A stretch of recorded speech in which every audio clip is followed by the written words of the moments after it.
Hey, when did I get so popular? Raging Cascade! Feel that! Get out of there with the others! Here, let's do it! Here goes!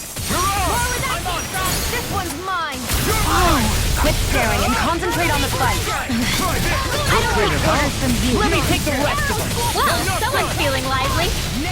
Sweet dreams, sighted. You're most comfortable at a range, aren't you? I'm not really built for close quarters combat. Nor am I. Now! Don't worry, I'll help you keep away. This ends now! Consider yourself finished.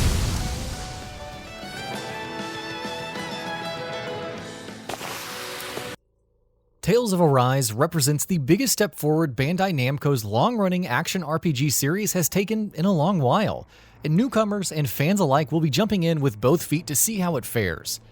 Like with any JRPG, Tales of Arise is a pretty big game, with plenty to wrap your head around. So as you prepare to dive into the game, here, we'll be going over a few handy pointers that you should keep in mind. Spamming. Tales of Arise combat starts out simple, but over several hours introduces new layers and elements at a regular clip.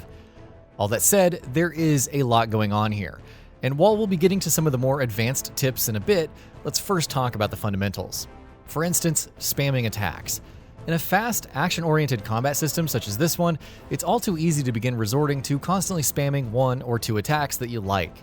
Tales of Arise, however, actually penalizes you for that, because if you use the same move 4 or more times in a row, it will become less effective and deal less damage. So make sure to properly use your whole moveset, including standard attacks, arts, and aerial attacks. Break gauge. Something else to keep in mind is your enemy's break gauges.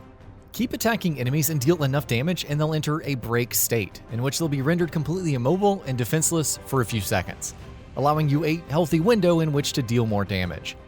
Enemies can be tricky in different ways, from being too fast, to flying around erratically, to having thick armor, so getting them into a break state has obvious benefits. Weak points. Smaller enemies, or the kind that you encounter more frequently, don't present any significant threat in combat, but you will still cross paths with more than a few challenging foes in Tales of Arise. Many of these bosses and mini-bosses will have specific weak points that may not be very well hidden, but the enemies do try to move around and keep them inaccessible. Every chance you get, though, make sure that you attack those weak points to deal greater damage and have a better chance of temporarily downing the enemy. Boost strikes. Boost strikes are some of the strongest and most useful attacks you can make use of in Tales of Arise. Two characters come together to perform a special move that can instantly kill most enemies, and chip away a healthy chunk of even a boss's health. Best of all, Tales of Arise encourages you to use boost strikes often, and activating them isn't terribly hard. Chaining multiple hits using your attacks and arts in combo will give you the chance to trigger a boost strike. As such, it's best to keep attacking enemies without too many pauses and executing dodges properly so that you don't lose your attack chain by getting hit. OVERLIMIT. A few hours into Tales of Arise, you'll be introduced to OVERLIMITs, which is, functionally speaking, a range mode. Either by taking enough damage from enemies or by executing multiple perfect dodges, whatever character you're controlling will activate their OVERLIMIT. OVERLIMITs are, of course, temporary, but in this state, you'll have an unlimited arts gauge, which means you can use as many arts as you want pretty much constantly until the OVERLIMIT is deactivated. So yeah, it's pretty useful, which means nailing the perfect dodge is key, unless you want to just keep taking damage, which isn't exactly advisable. Mystic Arts. Another thing that makes OVERLIMITs extremely useful is that you get to use Mystic Arts, which, as their name implies, are special, extremely powerful arts that deal a lot of damage to foes. Of course, the catch is that as soon as you use a Mystic Art, your OVERLIMIT is deactivated.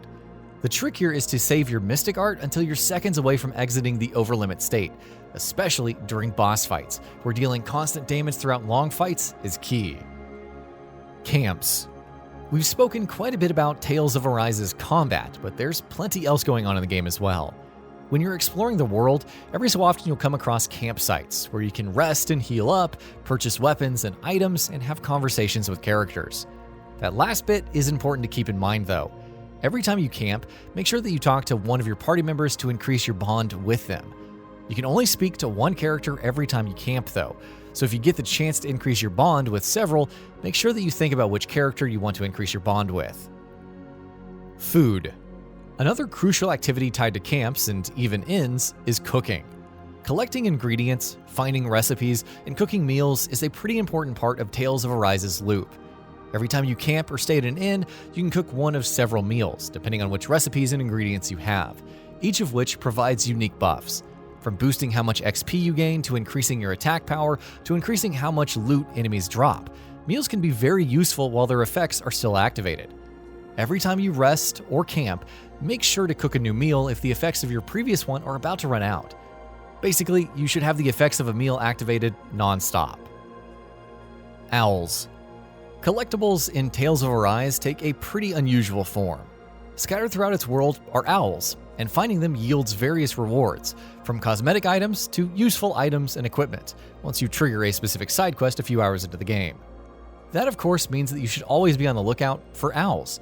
They're often hidden very cleverly in the environments, which means you have to look carefully, though they do make a very distinctly audible and frankly a little weird hooting sound that grows louder the closer you get to them. Also, a few hours into the game, you also get access to an owl companion of your own that alerts you anytime there are owls nearby, so make sure to keep an eye on him while exploring as well. SKITS. This one goes without saying for anyone who's familiar with the Tales franchise, so newcomers, pay attention. Tales of Arise, like its predecessors, is full of skits, or conversations between its main cast of characters with quite a bit of character and plot development, exposition, and new tidbits of lore and backstory being dropped. These are scattered throughout the game and regularly pop up, and each time they do, you'll see a prompt on the bottom right of your screen. Keep an eye out for that, because they're honestly quite easy to miss. They serve an important purpose where the storytelling is concerned, so you do not want to be missing these. And that brings us to the end of the video. A quick request before we conclude. We upload new videos every single day, and if you like what we're doing, please consider subscribing. It really helps us out.